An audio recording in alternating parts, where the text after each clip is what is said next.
you. Okay, so what I'm going to talk about today is a project that I've just started working on, and so it's very much a work in progress, and because it's a work in progress, I'll probably read more from the paper than I normally would, because I'm still coming to terms with the arguments that I'm making here. What I'd like to start by saying is that I think that our times are marked by the unprecedented attention that's being given to the movement of peoples. And this has been highlighted in recent years as a consequence of what's generally called the refugee crisis in Europe, but I prefer to see as the crisis produced for refugees by our, that is European, failure to abide by the norms and obligations that are set out in various international human rights treaties to which we're signatories. For all the attention, media and political, that's given to this movement of populations, one might imagine that the numbers coming would be far in excess of the 0.31% increase that successful asylum applications have otherwise constituted over the last few years. Even if we were to add in the numbers of those who come for what are called economic reasons, the movement of people in our contemporary times is far smaller and of much less significance in terms of its impact on land and other people than earlier movements. And here I'm alluding to the mass movement of Europeans, including those who are poor and destitute, to what was to come to be known as the New World. Across the 19th century and into the 20th, over 60 million Europeans moved to the lands of others, far exceeding in scope and impact the numbers that are moving today. Yet almost without exception, those who write on migration today do so without any reference to that earlier movement and how that movement might be part of the explanation of contemporary movements. Instead, migration is only understood within presentist terms, where it's claimed either to explain or be exploited by movements such as those in Britain for leaving the European Union, Trumpian initiatives to make America great or white again, or locally the Alternative for Deutschland, amongst many others.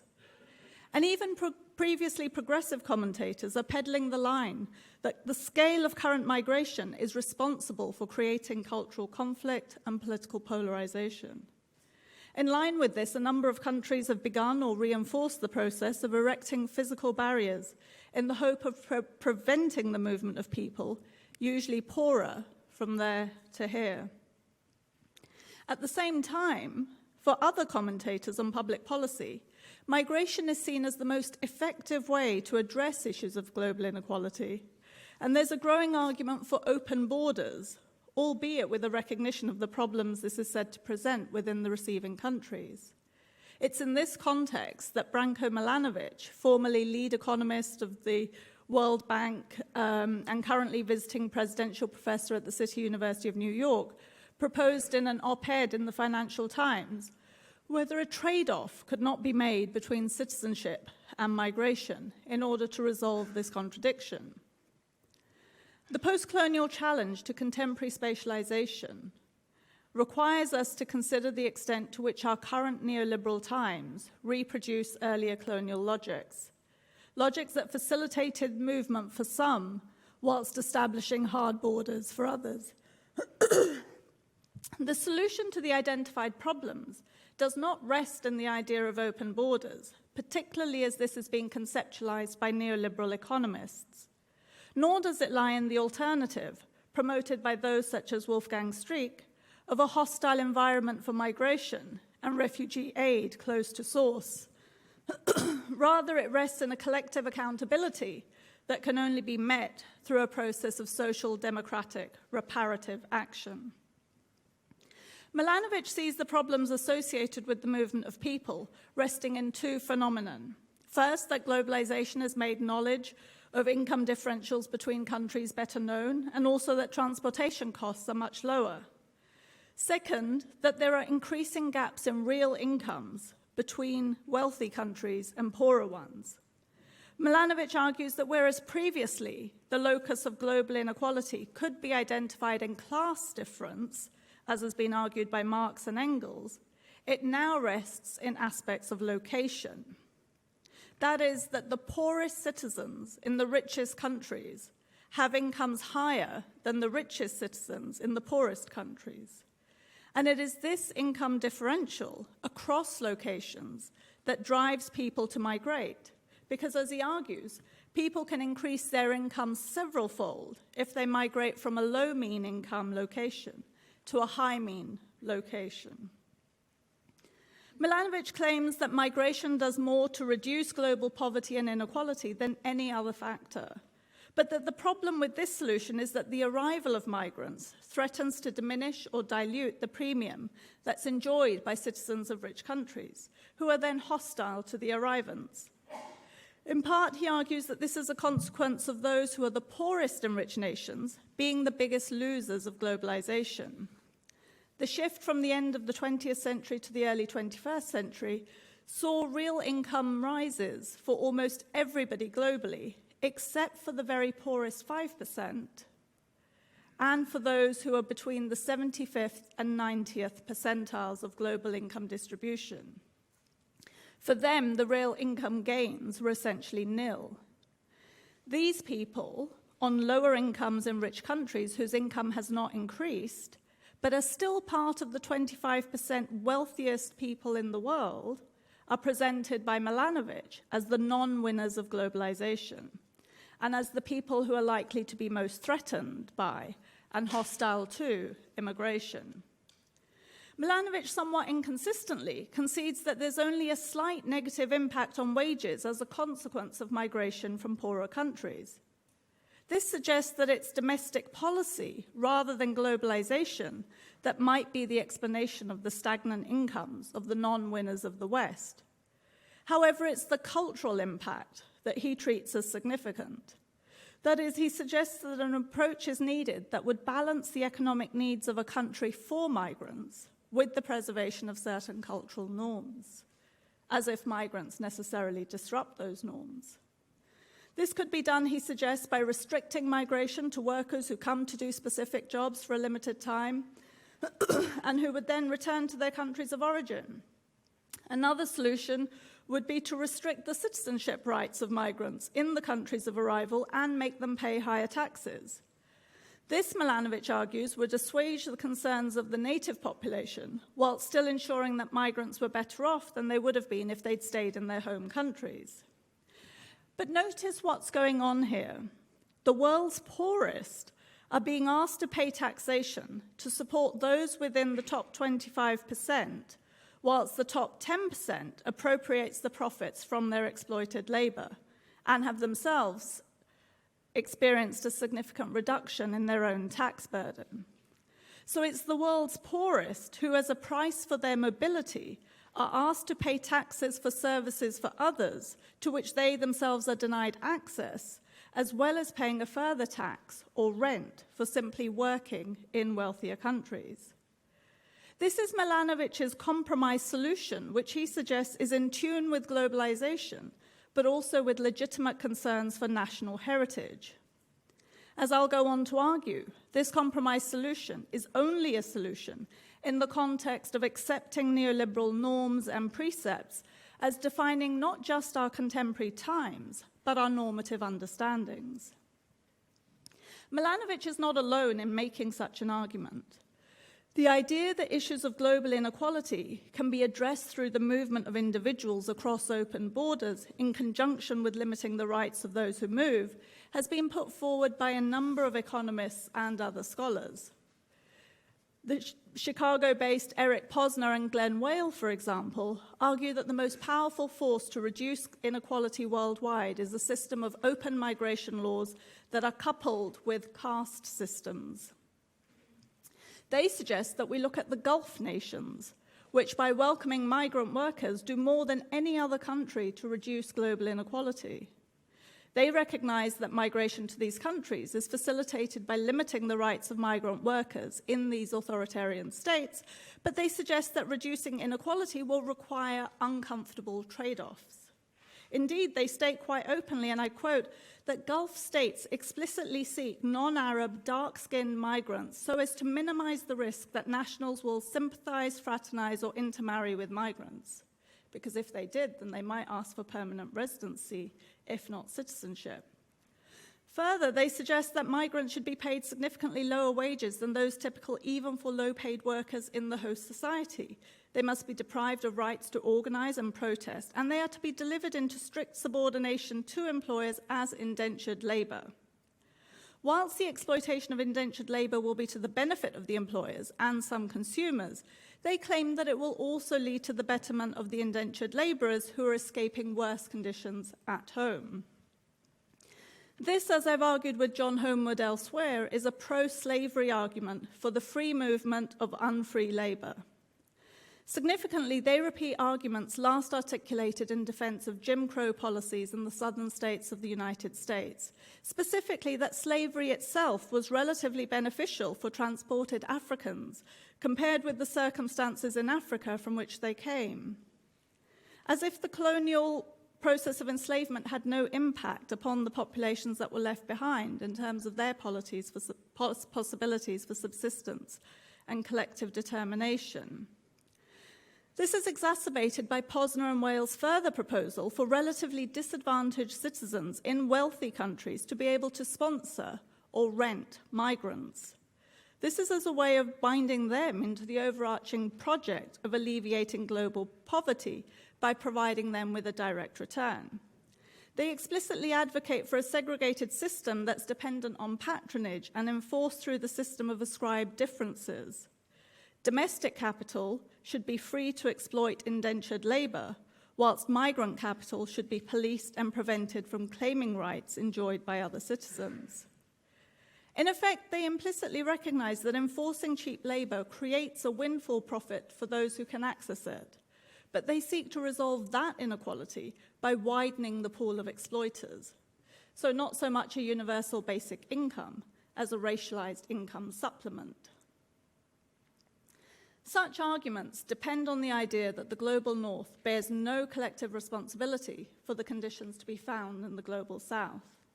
The issues are framed simply in terms of our charity and benevolence towards others in constrained circumstances, with little reflection on how we may be responsible for the commission and maintenance of those very circumstances.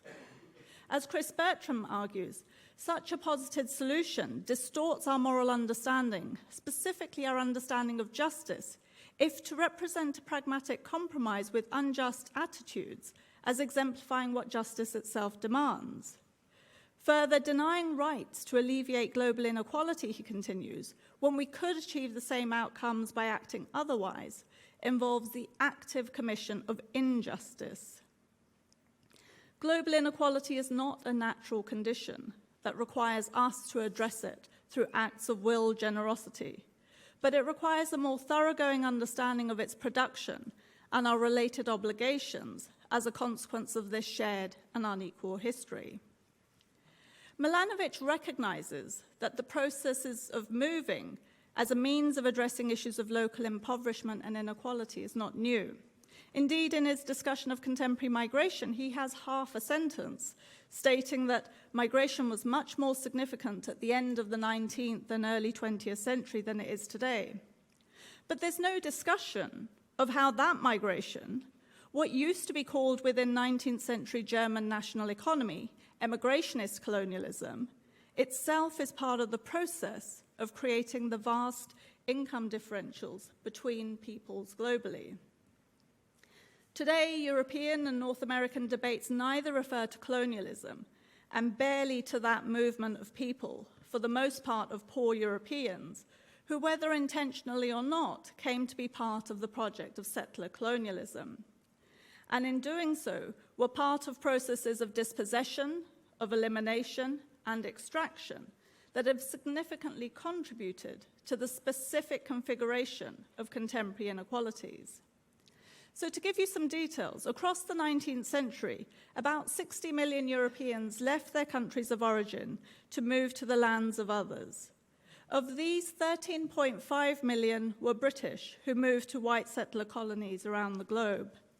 At least 7 million Germans moved to the lands that were to become the Americas, to the United States in the north and to Brazil and Argentina in the south, becoming by the late 19th century one of the largest immigrant groups in the north. Large-scale Polish emigration started in the period after the Franco-Prussian War and as a consequence of policies of depolonization by the newly established German state. This led to over 2 million Polish people moving to the Americas. 2 million subjects of the dual monarchy of Austria-Hungary also traveled there, including 1 million Irish, mostly after the famine produced by British colonialism, and by the late 19th century, nearly 1 million Swedes. 1 in 5 of the total Swedish population was living in the US. The movement of peoples of such magnitude is implicitly claimed within the literature to be unproblematic, and it's often called the age of free migration, referring to the open border of the United States during this period. Milanovic, for example, suggests that the issue in terms of people's movement today, as compared to movements in the past, is that today the impediments are greater. That is, there are walls, there are barriers, there are securitized borders, and these hadn't existed in the past. This appears to suggest that the mass European movement of the 19th century occurred without any contestation. What's not accounted for in such a presentation is the preceding movement, also of Europeans, that had largely eliminated the prior populations of those lands to enable them to be seen, as Weber calls it, as free soil. The open border of the United States might have been open on the eastern edge, but this was only as a consequence of Europeans having eliminated indigenous peoples and appropriated their lands. It was not open prior to being made so through European colonization. As such, not only are European imperial powers implicated in the production of global inequalities, but also broader European populations who, by moving to these lands, consolidated the manifest destiny of expansion at the expense of previous inhabitants. This earlier movement of people is different to contemporary migration, not least because those who move across borders in the present live according to the rules and norms of the societies to the lands to which they come. This was not the case with Europeans moving to the lands of others. Those who moved in the age of what's called free migration are better understood as colonial settlers, and colonial settlers are not migrants, even if much of the scholarship confuses them as such. To naturalize the historical processes of conquest and colonization as migration normalizes and legitimates violence in the past as the condition for continued violence against others in the present. Milanovic is not unaware of Europe's long history of colonization. It's just that he euphemizes the process as one whereby Europe exported its people elsewhere. As such, he doesn't seem to regard it as significant to the shaping of the world or to the establishment of inequalities within it. For example, he states that India today, similar to China, is also recording high rates of growth and also started from a very low baseline.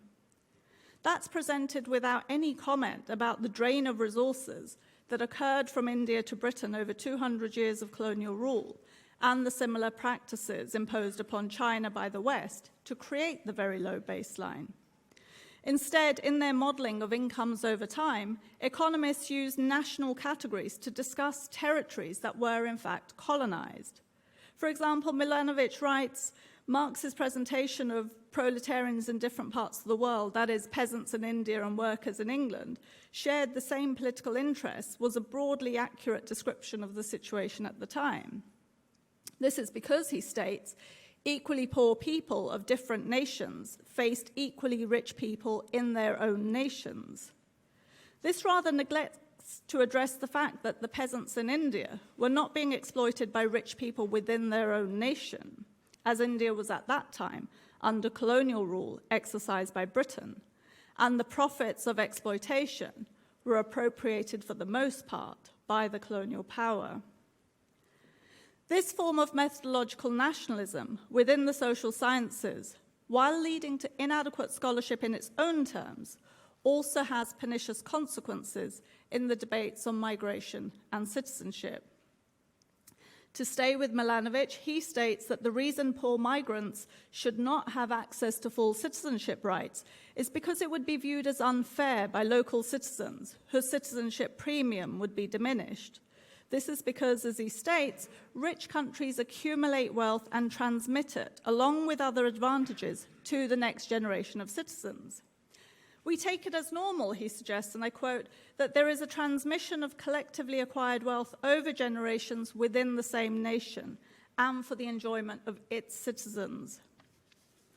But if, as I've been arguing, European states were not constituted simply as nations, but as imperial powers, and that a significant proportion of what is presented as their national wealth, historically, is attributable to the coerced labor and appropriated resources of others, then what does it mean to argue for the protection of that wealth solely for one's own citizens? So to conclude, the idea that most European nations, or most European countries, were simply nations generating wealth endogenously is a fundamental misreading of history, is a fundamental misreading of the history that produces Europe. Even those countries that are not explicitly regarded as colonial powers nonetheless partook of the wealth of the European colonial project through the involvement of their populations in emigrationist colonialism and through being the beneficiaries of the colonial drain. The wealth that is claimed by nations in Europe has a much broader provenance. And if we were to accept this, then we might be persuaded to reconfigure our politics in the present such that an address of global inequality would not require a trade-off between social and political citizenship and migration. Even Milanovic recognizes that there are other ways to address global inequality, including global redistributive schemes. He just doesn't believe that such a scheme would be feasible. I would argue in contrast that not only is such a scheme feasible, and not only is it just, it is the only way in which we can tackle the confluence of neoliberalism and the increasingly authoritarian politics of our present. Migration is an inadequate solution to the problem of global inequality. The problem of global inequality has been configured as a consequence of earlier European movements. The address of global inequality today requires us to acknowledge the ways in which we benefit from this structuring of the world and act to resolve those structures in a social democratic and not a national social democratic way. This, I contend, is the post-colonial challenge for our age. The question is whether we have the will to meet it. Thank you.